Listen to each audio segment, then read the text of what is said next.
Assalamualaikum warahmatullahi wabarakatuh dan MTK. Oke, kali ini kita akan membahas soal-soal USBN ya. Oke, kita ada 30 soal. Kita bagi menjadi 3 sesi. Kali ini kita akan bahas 1 sampai 10-nya terlebih dahulu. Oke.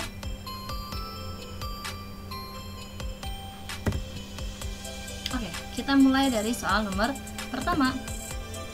Soal pertama, apabila A-nya negatif 25, B-nya itu 0, C-nya negatif 5, maka nilai A dikali B tambah C dibagi dengan B dikurangi C adalah, tinggal kita substitusikan saja ya. Sebenarnya nilai A-nya itu, A-nya kita substitusikan, kemudian B-nya juga kita substitusikan 0, C-nya negatif 5 dibagi dengan 0 dikurang negatif 5. Oke, berarti yang pertama kali kita kerjakan yang kurung terlebih dahulu ya. 0 ditambah negatif 5, yang dia 0 dikurang negatif 5. Negatif ketemu negatif, otomatis hasilnya jadi positif ya, ditambah. Oke, atau sama dengan negatif 25 dikali dengan negatif 5 dibagi dengan 5, hasil dari dia.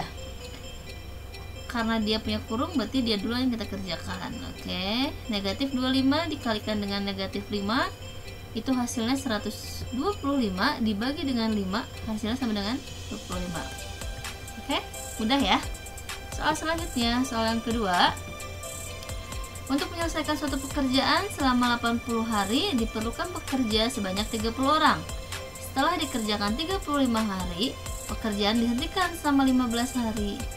Berapa banyak pekerja tambahan yang diperlukan agar sesuai jadwal semula?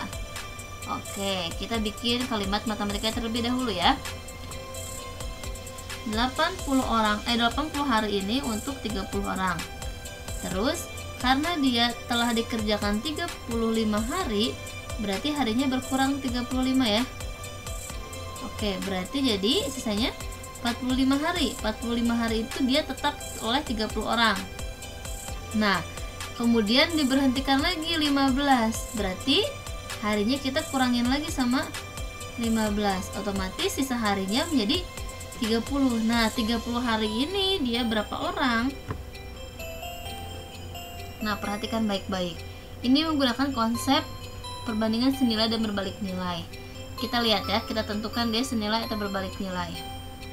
Kalau harinya 45, orangnya 30. Kalau harinya makin sedikit, kira-kira orang pekerja yang dibutuhkan makin banyak makin dikit?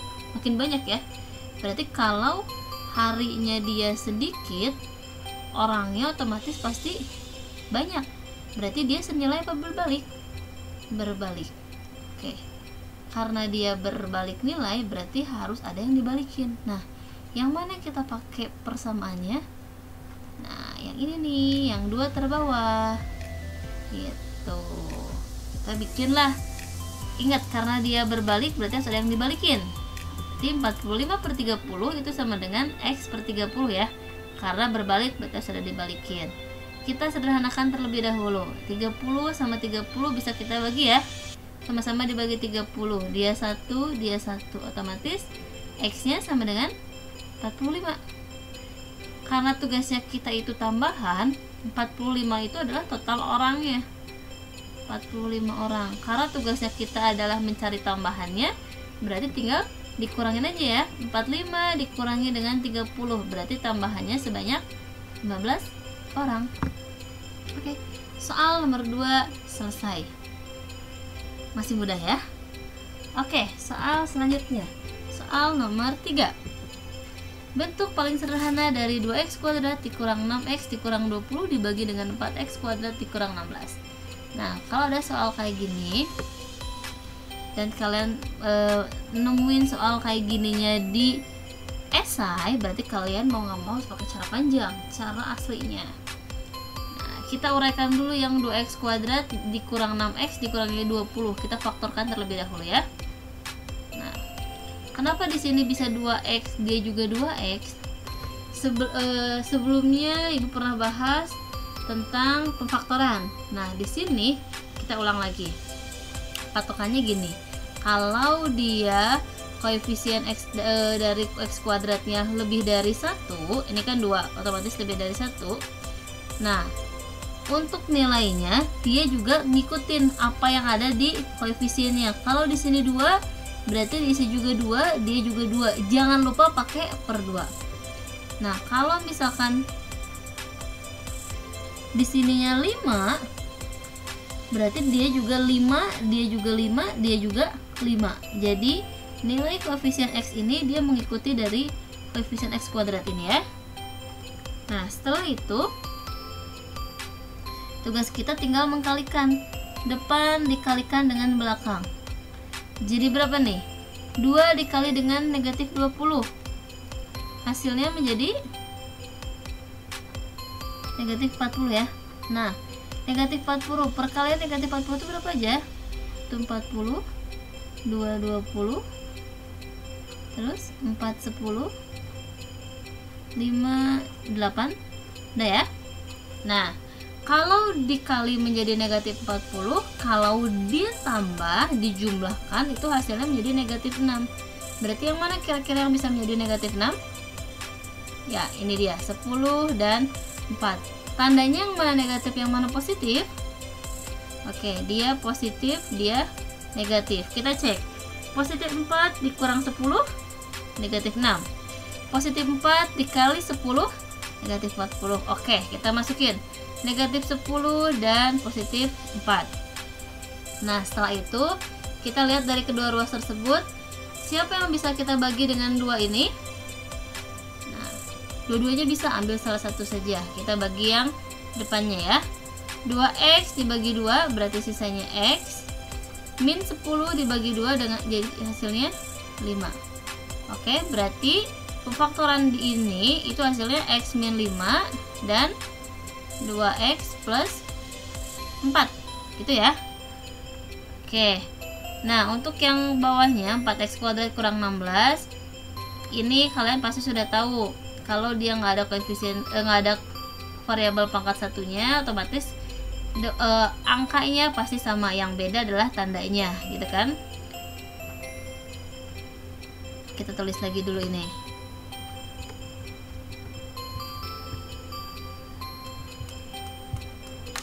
Oke. Jadi 2x dikurang 6x dikurangi 20 itu sama dengan x min 5, 2x plus 4, ini yang tadi ya. 4x kuadrat dikurang 16 pemfaktorannya dia. Oke. Karena atas dan bawah ada yang sama, kita bisa coret ya. Nah, dia sama, kita bisa coret. Otomatis hasilnya menjadi x min 5, 2x min 4. Selesai deh. Boleh nggak sih kalau x sama x dicoret? Nggak boleh. Kenapa nggak boleh? Karena di sini ada pengurangan atau pertambahan. Kalau pengurangan pertambahan itu harus dicoretnya satu kesatuan, sama kayak seperti ini ya. Gitu.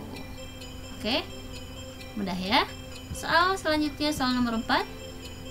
Sebuah persegi panjang mempunyai ukuran panjangnya 2x min 6 dan lebarnya x plus 1. Jika keliling persegi panjangnya 50, berapakah panjang dan lebarnya? Oke. Jika diketahui panjangnya 2x min 6 terus lebarnya x plus 1, kelilingnya 50, berarti kita bisa nyari panjang dan lebar ini menggunakan rumus keliling ya, karena kelilingnya sudah diketahui. Kita tinggal masukkan kelilingnya 50, 2 dikali panjangnya kita ganti dengan 2x min 6. Nah, ini lebarnya kita ganti dengan x plus 1. Oke. Berarti ingat, kita aljabar yang sejenis kita bisa jumlahkan. 2x tambah x menjadi 3x. Yang min 6 nya kita tambahkan dengan 1 jadi negatif 5 ya. Setelah itu kita distribusikan. Oke.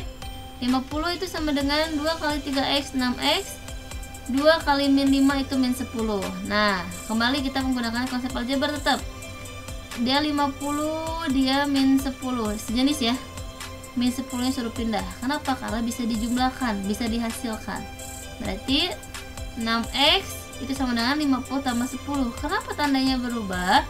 Karena dia pindah. Awalnya negatif, pindah berubah menjadi positif. Berarti 6x itu sama dengan 60 atau X-nya sama dengan 10 karena 60 dibagi dengan 6, 10. Otomatis panjangnya jadi berapa nih? Panjangnya jadi 2 kali 10 dikurangi 6. Berarti 20 dikurangi 6, 14. Lebarnya itu menjadi 10 ditambah 1 sama dengan 11. Oke, selesai. Atau kalau tugasnya kita mencari luas, berarti tugasnya kita tinggal mengkalikan saja ya. Kalau di sini cuma cari panjang dan lebar, berarti cukup sampai sini saja. Nah, tapi kalau kalian pengen mencari luas, tinggal masukin aja. Panjangnya 14, lebarnya 11, berarti luasnya sama dengan 154. Gampang ya? Hati-hati di aljabarnya, harus lebih teliti, oke? Soal selanjutnya, soal nomor 5. Dari 50 siswa di suatu kelas terdapat 30 siswa yang gemar matematika, 35 gemar IPA, 5 siswa tidak gemar matematika maupun IPA. Berapa banyak siswa yang gemar matematika dan IPA? Oke. Ingat, ini materi tentang himpunan. Materi kelas 7 ya. Kalau udah ngomongin tentang gemar, suka, tidak suka, gemar keduanya, berarti menggunakan diagram Venn. Kita bikin dulu diagram Venn-nya. Oke. Kita isi angkanya. Matematika itu 30 orang. IPA itu 35. Yang tidak gemar keduanya berarti di luar ya, 5. Total semuanya ada 50. Oke. Berapakah yang gemar matematika dan IPA? Berarti dia X ya. Ingat, apapun soalnya, tugas kalian cuma tinggal jumlahkan semua data, semua nilai, kecuali nilai tengah itu dikurang. Nilai tengah dikurang. Oke. Nah, ini kan. Jadi kalau ada diagram Venn, apapun soalnya, jumlahkan semua nilai kecuali nilai tengah kita kurangkan. Berarti jadi 30 tambah 35 ditambah 5 kecuali nilai tengah, berarti dikurang X itu harus sama dengan 50. 70 itu dikurangi X sama dengan 50. Nah, seperti biasa kita bisa pindah-pindahkan ya yang sejenis. Nah, kita pindahkan saja X nya biar bernilai positif. Berarti jadi X itu sama dengan 70, 50 nya pindah, berarti tandanya berubah. Berarti X itu sama dengan 20. Selesai. Gampang ya. Oke, kita lanjut ke soal berikutnya. Soal yang ke-6. Perhatikan gambar di samping, berapakah nilai Q? Oke. Q. Berapakah nilai Q yang di sini? Nah, sekarang kita lihat. Yang bernilai 112 itu kira-kira yang mana aja? Oke, di sini dia 112. Oke, kalau kita umpamakan dia C, yang mana lagi 112? Dia karena bertolak belakang. Terus oke, C itu 112. Kenapa C bisa 112? Karena dia berseberangan dalam. Terus mana lagi? Oke, dia juga 112. Nah, tugasnya kita berapakah nilai Q-nya? Nih, lihat sifat dari sudut.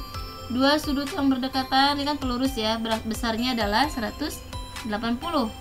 Berarti kalau C-nya 112, berarti berapa Q-nya? Otomatis 180 kita kurangi dengan 12. Jadi Q-nya sama dengan 68. Oke, selesai. Soal selanjutnya, soal yang ke-7. Perhatikan gambar di samping. Oke, kita tinggal masukin angka-angkanya saja ya. Jika AB itu 12, oke. Terus DE nya 10, oke.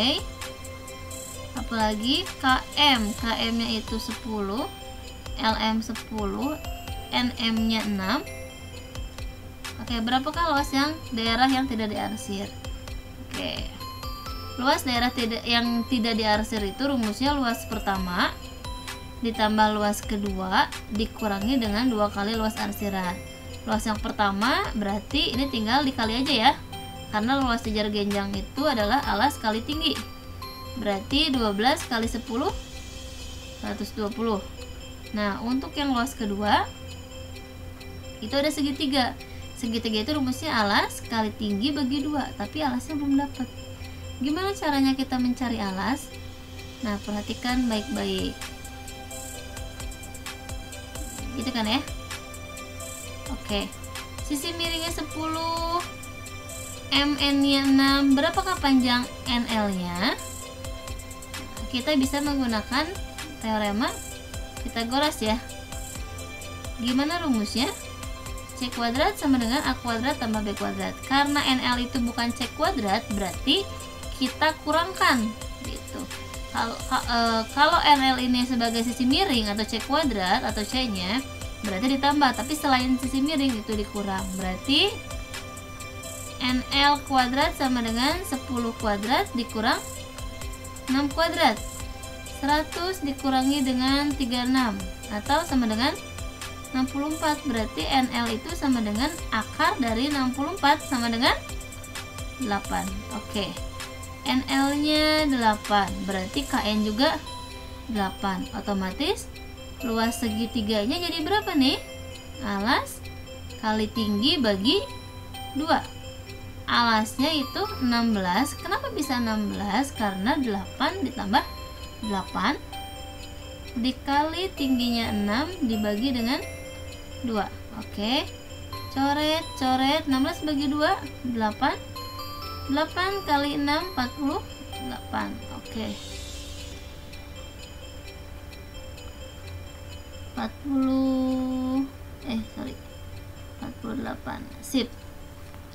Nah, sekarang kita tinggal masukkan nilai-nilainya ke sini, oke? Nah, tadi kita udah hasilkan.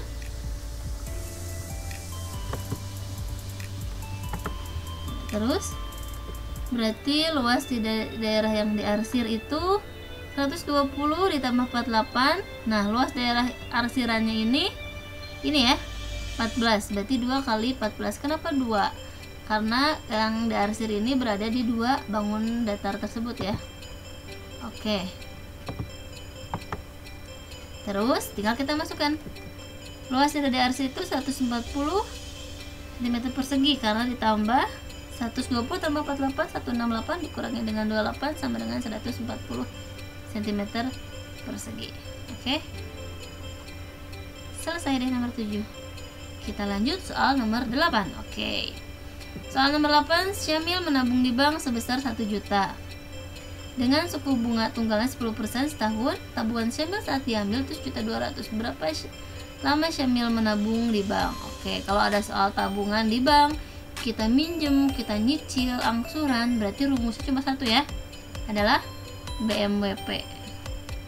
B itu adalah bunga, M itu adalah modal, W-nya waktu, P itu persentase bunga. Oke. Bunganya itu didapat dari tabungan akhir dikurangi dengan tabungan awal. Berarti tabungan akhirnya 1.200.000 dikurangi dengan 1 juta. Berarti bunganya sama dengan 200.000 ya. Oke. M-nya modalnya pertama kali dia menabung adalah 1 juta. Modal itu sama dengan tabungan awal. W-nya waktunya belum ada. Terus P-nya dia 10% per tahun. Nah, untuk W ini jangan lupa pakai per 12. Kenapa? Karena yang namanya lama biasanya nanti hasilnya di sini bulan. Sedangkan suku bunganya dia setahun gitu. Ya, makanya harus pakai per 12. Oke. Kita masukkan B-nya 200.000, M-nya 1 juta, W-nya per 12 dikali 10 per 100. Oke. Kita sistem coret ya. Coret. Terus kiri kanan kita bisa coretnya nolnya ya. Coret 3. Oke. Terus ini bisa kita perkecil dulu, boleh? Boleh lah ya. 10 sama 12 berarti di sini 5 sama-sama bagi 2 dia 6. Oke, terus dia boleh ya 01 boleh dicoret. Sudah ya? Ada lagi? Ada. Oke. 20 kita bisa coret dengan 5. Berarti 1 dia 4. Otomatis Nah, ini tadi sama ibu nggak dicoret dulu nih biar gampang kalian ngitungnya. Oke. Nah, berarti 5/6W itu sama dengan 20. Jadi boleh kalian yang menggunakan langsung ini, berarti jadi 4 itu sama dengan W/6, berarti W nya itu sama dengan 4 kali 6, 24. Boleh juga kalian coretnya seperti ini, jadinya kayak gini. Itu gimana kalian, tergantung kalian aja.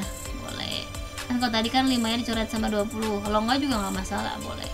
Berarti W itu 20 dikali 6/5, berarti W nya sama dengan 24. Sama aja ya hasilnya ya. Jadi mau kalian perkecil sekecil mungkin boleh, mau dicoret seadanya aja yang kalian bisa juga boleh. Oke. Ingat, kalau ada soal tabungan berarti rumusnya cuma satu, yaitu adalah BMWP. Soal selanjutnya, soal nomor 9. Perhatikan pola bilangan di samping. Oke. Pola yang pertama itu ada 3.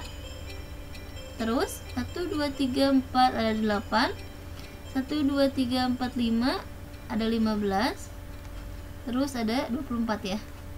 Kita perhatikan. Dia loncat 5, dia loncat 7, dia loncat 9. Wah, belum sama nih loncatnya. Berarti masih harus ada satu kali loncatan lagi ya. Kita loncatin lagi. 5 ke 7 loncat 2, 7 ke 9 loncat 2. Nih, dia ada 2 kali loncatan. Berarti ini disebutnya pola bilangan bertingkat. Rumusnya hampir mirip dengan unanip, cuma ada tambahannya lagi ya.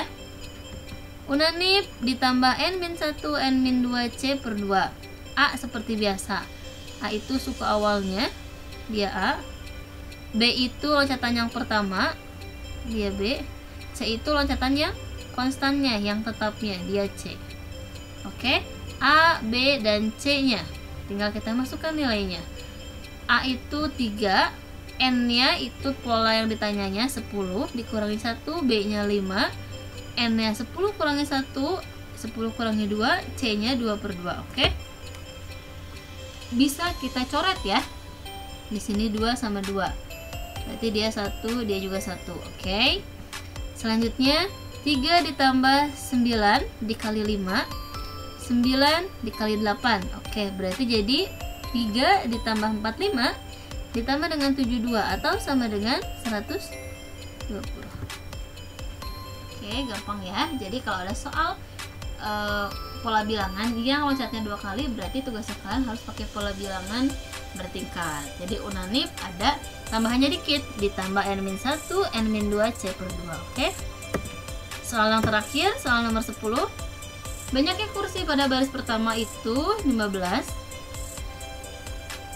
Kalau kita tulis berarti 15. Kemudian ada 18. Selalu bertambah 3. Oke, berarti 21. Dia loncatnya 3, dia juga loncatnya 3. Berapakah jumlah kursi? Ingat, kalau tugasnya kalian cari jumlah, berarti kalian harus mencari SN. Ya. Kalau UN berarti yang dicari adalah sukunya atau polanya. Rumus SN aritmetika. Kenapa aritmetika? Karena loncatnya ditambah 3. Adalah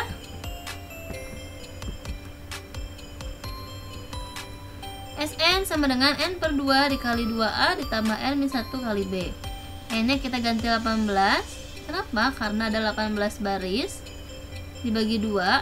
A-nya 15, B-nya itu 3. Oke, tinggal kita masukkan 9. 2 kali 15 30.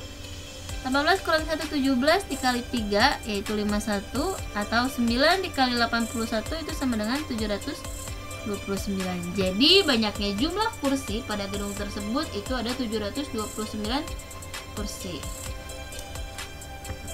Oke, cukup mudah bukan untuk mengerjakan soal-soal USBN?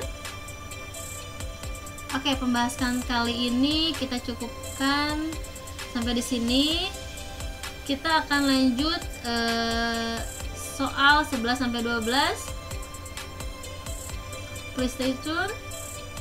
Don't go anywhere. Terima kasih atas perhatiannya. Assalamualaikum warahmatullahi wabarakatuh.